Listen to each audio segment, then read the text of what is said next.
Menurut Harvard, saat ini dunia masuk dalam krisis kesehatan modern yang ditandai dengan meningkatnya jumlah kasus sakit degeneratif seperti hipertensi, diabetes, kolesterol, asam urat, autoimun, dan lain-lain hingga akhirnya menyebabkan komplikasi yang berbahaya seperti stroke, serangan jantung, gagal ginjal, kemudian kanker, dan seterusnya.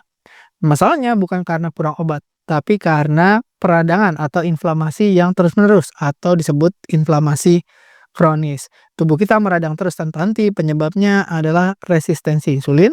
Tubuh kita tidak lagi merespon gula dengan baik, tidak mau menyerap gula, akhirnya gula darahnya tinggi. Dan yang kedua adalah stres. Ya, stres, otak kita selalu dalam keadaan cemas, khawatir, bahkan hilang semangat atau hampa, itu juga menyebabkan peradangan yang terus-menerus di seluruh tubuh. Jadinya hipertensi, diabetes, dan lain-lain. Bukan karena kurang suplemen, tapi karena sinyal dari tubuh kita yang salah, terutama dipicu oleh makanan.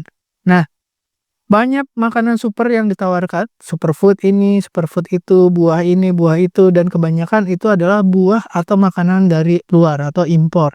Kenapa kok superfood lokal itu diabaikan?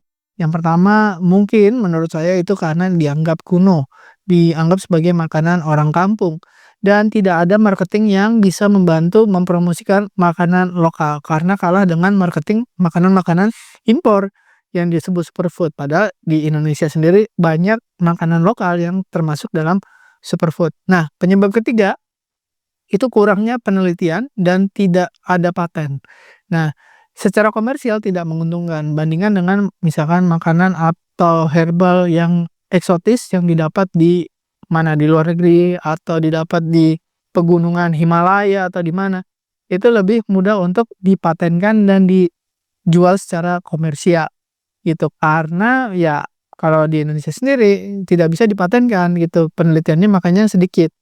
Ya, tubuh kita sebenarnya berevolusi dengan makanan-makanan lokal atau DNA kita sebenarnya lebih sensitif dengan makanan lokal bukan makanan dari impor. Nah, makanya di video kali ini, Assalamualaikum warahmatullahi wabarakatuh, saya Dr. Ruli. Di video ini kita akan membahas 7 superfood lokal Indonesia yang sebenarnya bagus banget dan bisa menyelamatkan tubuh kita dalam jangka waktu panjang dibandingkan yang impor. Yang superfood lokal tidak kalah bagus. Pengen tahu apa aja? Kalau udah siap, ayo kita bongkar.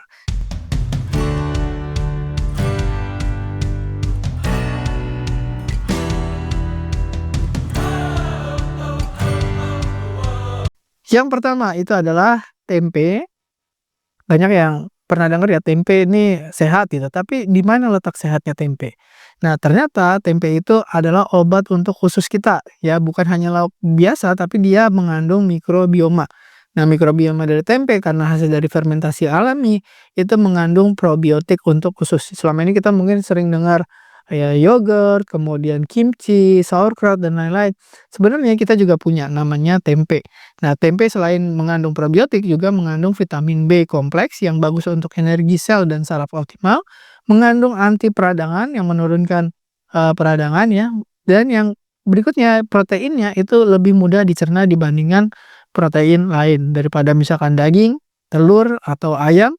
Sebenarnya tempe itu lebih mudah untuk dicerna tubuh kita. Jadi kalau misalkan Anda mengalami kesulitan untuk makan protein atau proteinnya tidak cukup banyak, itu bisa dibantu dengan tempe yang lebih banyak gitu. Tapi hati-hati kalau Anda sudah mulai ada penurunan fungsi ginjal, menggunakan protein yang sangat banyak termasuk tempe itu bisa menambah beban ginjal Anda.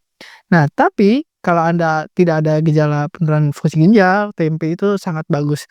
Karena apa? Karena dia memperbaiki usus, usus kita sehat, saraf-saraf kita terutama saraf vagus itu jauh lebih aktif dan menurunkan peradangan di seluruh tubuh dan menurunkan kecemasan. Jantungnya bagus, ya, kemudian otaknya bagus. Jadi ususnya bagus, biasanya jantungnya itu juga mengalami perbaikan dan otaknya juga mengalami perbaikan. Lanjut kita ke makanan yang kedua, yaitu kunyit. Mungkin Anda sering dengar ya, ini sering dijadiin jamu atau minuman. Ya, sekarang sudah ada yang bentuk kemasan atau bentuk kapsul atau tablet gitu ya. Nah, tapi kalau Anda pengen efek kunyit ini lebih bagus, dikombinasikan dengan lada hitam. Ya, karena ini kombinasinya bagus banget. Kurkumin yang ada dalam kunyit itu mengandung antiinflamasi atau anti radang setara dengan obat-obatan yang ada di apotek ya, obat kimia dan lain-lain. Nah, kebetulan saat ini sekarang, sudah banyak kurkuma atau kurkumin yang bisa dibeli di apotek juga dalam bentuk tadi tablet atau kapsul gitu ya. Nah, ketika kita menurunkan peradangan itu juga bisa menurunkan nyeri. Misalkan Anda sering nyeri-nyeri sendi, pegel-pegel, itu bisa dibantu dengan kurkumin. Dan melindungi juga sel-sel saraf ya, otak, sel saraf kaki, tangan ya, mencegah kerusakannya lebih lanjut. Tapi kalau untuk memperbaiki sebenarnya tidak, ya, tapi mencegah supaya jangan tambah rusak. Yang paling penting dari kurkumin itu adalah menekan peradangan. Tadi sudah kita bahas, sebagian besar penyakit saat ini penyakit modern itu penyebab utamanya adalah peradangan kronis. Jadi kalau kita pakai kurkuma secara rutin itu bisa membantu menurunkan peradangan. Kalau Anda misalkan saat ini sudah banyak sakit-sakit radangnya. Nah, banyak studi atau penelitian itu efeknya sama seperti obat anti nyeri ya, seperti paracetamol, ibuprofen dan lain-lain. Tapi tanpa efek samping ke liver atau efek samping ke ginjal.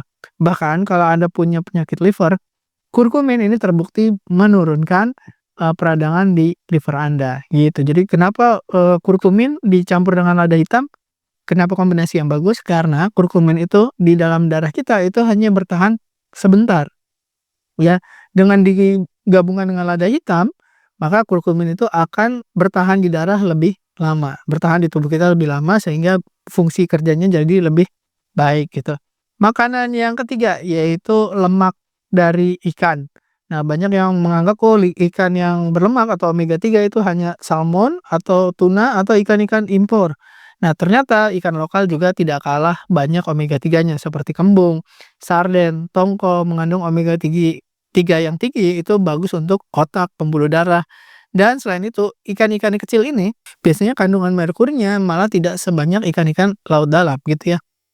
Dan harganya cenderung murah dan mudah didapatkan di pasar-pasar lokal. Jadi Anda tidak perlu, yang mahal-mahal, yang impor, yang lokal juga ada omega 3-nya. Kenapa? Omega 3 bagus untuk fokus, untuk memori, untuk menenangkan sistem saraf, untuk mengurangi peradangan, mencegah jangan sampai ada terbentuk, penyumbatan pembuluh darah dan lain-lain ya. Jadi otak itu tidak hanya butuh gula, tapi butuh lemak yang bagus. Salah satunya adalah omega 3 yang bisa Anda dapatkan dari ikan-ikan lokal, ikan kecil ya biasanya. Nah, lanjut ke yang keempat, banyak orang melupakan yaitu kelapa. Ini mengandung banyak mineral, baik airnya maupun dalam bentuk minyak kelapa. Nah, lemak kelapa sendiri ya atau lemak MCT, medium chain triglyceride itu bagus sekali untuk otak ya karena diserap dengan baik ya dan efisien. Jadi kalau misalkan Anda agak kurang berpikirnya, terutama Anda yang menghindari karbo sama sekali, nggak mau pakai karbo apa-apa supaya sehat misalkan, atau ngurangin berat badan, dengan lemak MCT ini otak Anda akan kembali fit gitu. Jadi nggak perlu pakai gula juga nggak apa-apa. Nah, tapi hati-hati buat Anda yang sudah ada resistensi insulin, misalnya Anda prediabetes atau diabetes ya, atau hipertensi. Lemak MCT dalam jangka waktu panjang Anda menggunakan VCO, misalnya virgin coconut oil, sudah dibuktikan bagus menurunkan gula darah dalam waktu singkat, mungkin 3 bulan, 6 bulan, tapi pemakaian jangka panjang lebih dari 1 tahun itu bisa meningkatkan resistensi insulin. Jadi gula darahnya awalnya bagus, kok sekarang jelek gitu ya. Salah satunya adalah penggunaan VCO atau lemak MCT dari kelapa dalam jangka waktu panjang. Nah, sebenarnya dia punya efek yang bagus untuk insulin ya, menstabilkan insulin, tidak memicu lonjakan gula darah ya. Jadi kalau Anda mau pakai VCO, Anda diabetes, dalam jangka waktu tidak terlalu lama itu bagus. Tapi kalau Anda pakai udah bertahun-tahun ya, harap hati-hati karena bisa aja nanti resistensi insulinnya malah naik.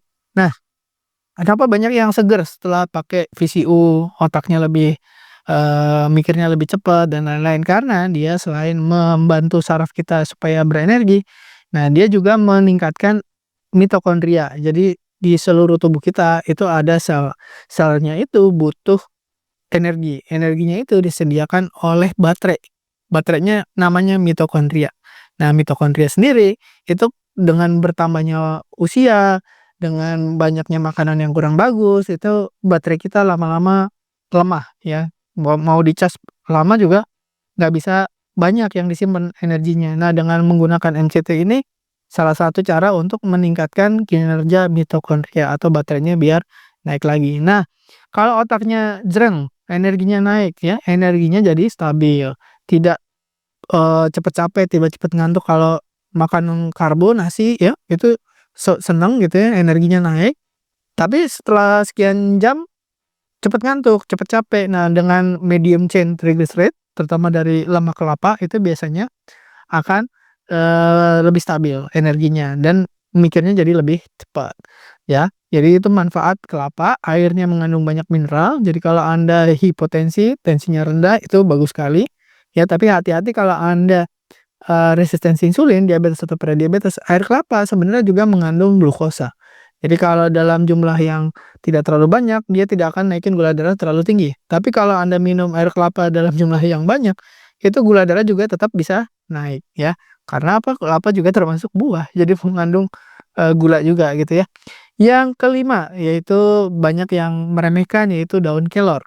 Nah, akhir-akhir ini mulai banyak ya di luar negeri itu pakai daun kelor sebagai suplemen. Nama yang sering Anda dengar namanya moringa.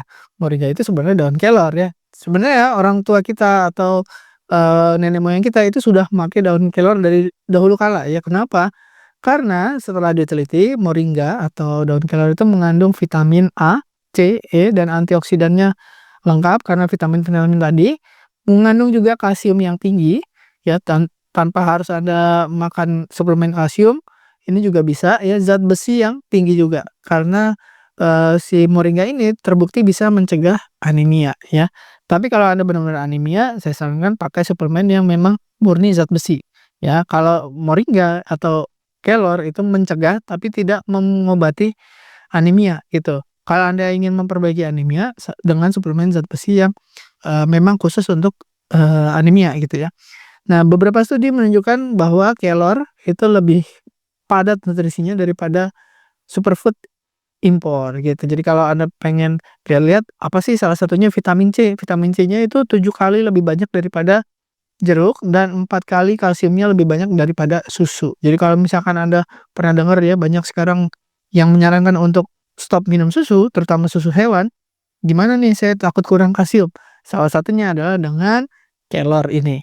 Lanjut ke yang keenam, mungkin Anda pernah dengar gula aren, ya gula aren itu manis, dalam jumlah kecil bagus, tapi hati-hati ya, ya banyak yang merasa, "Oh, gula aren itu bagus karena indeks glikemiknya rendah ya, lebih lambat naikkan gula darah." Lebih lambat, tapi tetap naikin gula darah ya, masih ada mineralnya, dia lebih daripada gula yang, bersih, yang putih itu gula pasir, ya, itu biasanya hanya manis aja, nutrisinya kurang. Tapi kalau, si gula aren ini masih ada mineralnya, masih ada seratnya gitu ya, jadi lebih ramah insulin, ya, tidak seagresif gula yang pasir yang bersih itu ya, maksudnya naikin gula darahnya nggak setinggi gula pasir, tapi tetap naikin gula darah. Jadi catatannya adalah Anda kalau mau milih misalkan antara gula pasir atau gula aren tentu lebih baik ya. Tapi kalau Anda pakainya tanpa batas gitu tetap akan naikin gula darah Anda ya. Jadi kalau misalkan bandingin indeks glikemiknya, gula aren itu 35, kalau gula pasir itu sekitar 65 indeks glikemiknya, gitu. Jadi sama aja kalau Anda pakai gula aren tapi jumlahnya banyak, ya gula darahnya nggak mau turun gitu. Makanan yang ketujuh, ya yang sekarang sudah mulai banyak ditinggalkan yaitu tape. Tape itu bentuk fermentasi lokal, ya fermentasi macam-macam, salah satunya tape, ada tempoyak dan seterusnya. Semua fermentasi itu bagus untuk saluran cerna dan bagus untuk otak. Jadi kalau misalkan tape itu dibuat dari singkong atau dari ketan, mengandung banyak enzim dan probiotik ya. Kalau selama ini Anda pernah dengar sauerkraut, kimchi, ya fermentasi-fermentasi dari luar gitu ya, fermentasi lokal juga tidak kalah bagus. Ya, bagus untuk pencernaan, bagus untuk usus, dan mudah dicerna. Karena fermentasi memecah karbohidrat yang, susah dicerna tuh, gitu. Dan ternyata dari banyak penelitian, bentuk fermentasi itu, mau apapun, salah satunya adalah tape, itu meningkatkan hormon kebahagiaan. Ya walaupun sedikit naiknya. Apa? Dopamin dan serotonin. Gitu. Jadi kuncinya tetap karena tape itu kadang mengandung gula yang banyak. Ya, ketika orang Indonesia bikin fermentasi itu senangnya pakai gula gitu ya. Nah, hati-hati, sedikit aja bukan berlebihan. Fermentasi itu tidak sama dengan gula biasa, tapi tetap aja kalau Anda makannya berlebihan itu gula darahnya bisa naik. Itu tape boleh ya, kapan waktu makannya, terus berapa banyaknya itu mempengaruhi gula darah Anda. Gitu. Jadi walaupun dia lebih bagus dan banyak manfaatnya, yang dikonsumsi tidak berlebihan gitu. Nah, pertanyaannya jujur aja, kenapa generasi dulu kok sehat tanpa suplemen mahal, makanan superfood yang impor, buah-buahan dari luar dan lain-lain? Sebenarnya makanan lokal kita itu bukan masalah. Ya, karena tubuh kita sudah adaptasi ya, DNA kita adaptasi dengan makanan-makanan lokal. Yang masalah itu adalah makanan modern, ultra proses ya, yang menjauhkan kita dari makanan yang beneran atau real food. Nah, itu yang jadi masalah. Jadi tubuh kita tidak rusak karena makanan tradisional, tubuh kita rusak karena makanan ultra proses yang modern. Ditambah lagi dengan gaya hidup orang modern dan stres orang modern yang jauh lebih tinggi daripada orang di masa lalu. Terima kasih sudah menyimak. Semoga bermanfaat. Sampaikan ini ke grup-grup WhatsApp Anda supaya banyak belajar, supaya banyak manfaatnya. Ya, mudah-mudahan jadi amal ibadah untuk Anda dan untuk saya juga. Terima kasih sudah menyimak. Semoga bermanfaat. Saya Dr. Ruli. Wassalamualaikum warahmatullahi wabarakatuh. Terima kasih telah menonton hingga selesai. Jangan lupa tulis pendapat Anda di kolom komentar. Saya Dr. Ruli dan saya sangat senang bisa belajar dan berbagi dengan Anda. Salam hidup sehat dan mulia. Jangan lupa tekan tombol like, subscribe, lonceng notifikasi, dan ikuti media sosial kami sehingga Anda tidak akan melewatkan ilmu berguna lainnya dari kami. Sampai jumpa di video berikutnya.